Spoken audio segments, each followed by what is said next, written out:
बाल नैतिक कहानियाँ। आज हम सुनाने जा रहे हैं एक नई और अद्भुत कहानी। एक घर में 3 भाई और एक बहन रहती थी। बड़ा और छोटा भाई पढ़ने में बहुत तेज थे। उनके माँ बाप उन चारों से बेहद प्यार करते थे, मगर मझले बेटे से थोड़ा सा परेशान से रहते थे। बड़ा बेटा पढ़ लिख कर डॉक्टर बन गया, छोटा भी पढ़ लिख कर इंजीनियर बन गया, मगर मझला बिल्कुल आवारा और गंवार बन के ही रह गया। सबकी शादी हो चुकी थी। बहन और मझले भाई को छोड़कर दोनों भाइयों ने लव मैरिज की थी। बहन की शादी भी अच्छे घराने में हुई थी। आखिर भाई सब डॉक्टर इंजीनियर जो थे। अब मझले को कोई लड़की नहीं मिल रही थी। बाप भी परेशान, माँ भी परेशान। बहन जब भी मायके आती सबसे पहले छोटे भाई और बड़े भाई से मिलती, मगर मझले से कम ही मिलती, क्योंकि वह न तो कुछ दे सकता, न ही वह जल्दी घर पे मिलता था। वह दिहाड़ी मजदूरी करता था, पढ़ नहीं सका तो नौकरी कौन देता। मझले की शादी किए बिना बाप गुजर गए।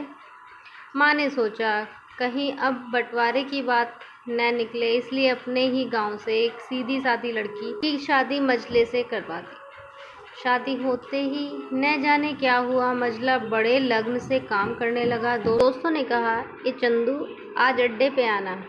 चंदू, आज नहीं फिर कभी। दोस्त, अरे तू शादी के बाद तो जैसे बीवी का गुलाम ही हो गया। चंदू, अरे नहीं, ऐसी बात नहीं है। कल मैं अकेला एक पेट था जो अपने हिस्से की रोटी कमा लेता था, अब 2 पेट हैं, आजकल और होगा। घर वाले नालायक कहते हैं मेरे लिए चलाता है, मगर मेरी पत्नी मुझे नालायक कहे तो मेरी मर्दानगी पर भी गाली है, क्योंकि एक पत्नी के लिए उसका पति, उसका घमंड, इज्जत और उम्मीद होता है। उसके घर वालों ने भी मुझ पर भरोसा करके ही तो अपनी बेटी दी है, फिर उनका भरोसा कैसे तोड़ सकता हूँ। कॉलेज में नौकरी की डिग्री मिलती है और ऐसे संस्कार माँ बाप से मिलते हैं। इधर घर पे बड़ा और छोटा भाई, उनकी पत्नियां मिलकर आपस में फैसले करते हैं कि जायदाद का बंटवारा हो जाए, क्योंकि हम दोनों लाखों कमाते हैं मगर मझले ना के बराबर कमाता है। ऐसा नहीं होगा। माँ के लाख मना करने पर भी बंटवारे की तारीख तय होती है। बहन भी आ जाती है, मगर चंदू है कि काम पे निकल के बाहर आता है। उसके दोनों भाई उसको पकड़कर भीतर लाकर बोलते हैं कि आज तो तू रुक जा, बंटवारा ही कर लेते हैं। वकील कहता है ऐसा नहीं होता, साइन करना पड़ता है। चंदू, तुम लोग बंटवारा करो, मेरा हिस्से में जो देना है दे देना, मैं शाम को आकर बड़ा सा अंगूठा चिपका दूंगा पेपर पर। बहन, अरे बेवकूफ़, तू गवार का गवार ही रहेगा। तेरी किस्मत अच्छी है कि तुझे इतने अच्छे भाई और भैया मिले। माँ, अरे चंदू आज रुक जा।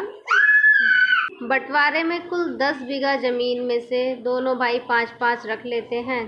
चंदू को पुश्तैनी घर छोड़ देते हैं। तभी चंदू जोर से चिल्लाता है, अरे फिर हमारी छुटकी का हिस्सा कौन सा है। दोनों भाई हंसकर बोलते हैं, अरे मूर्ख, बंटवारा भाइयों में होता है, बहनों के हिस्से में सिर्फ उसका मायका ही है। चंदू, ओ शायद पढ़ा लिखा न होने का भी मूर्खता ही है।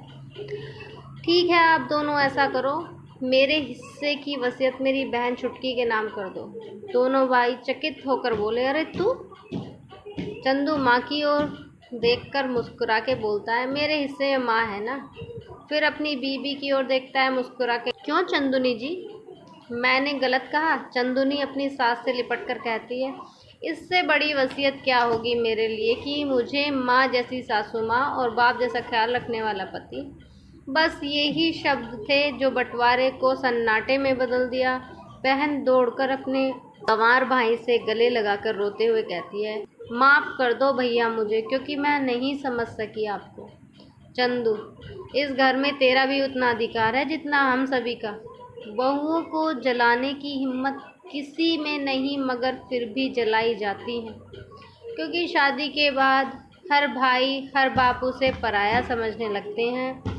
मगर मेरे लिए तुम सब बहुत अजीज हो, पास रहो या दूर। माँ का चुनाव इसलिए किया ताकि तुम सब हमेशा मुझे याद आओ, क्योंकि ये वही कोख है जहाँ हमने साथ साथ 9 महीने गुजारे। माँ के साथ तुम्हारी यादों को मैं रख रहा हूँ। दोनों भाई दौड़कर मजले से गले मिलकर रोते रोते कहते हैं, आज तो तू सचमुच का बाबा लग रहा है।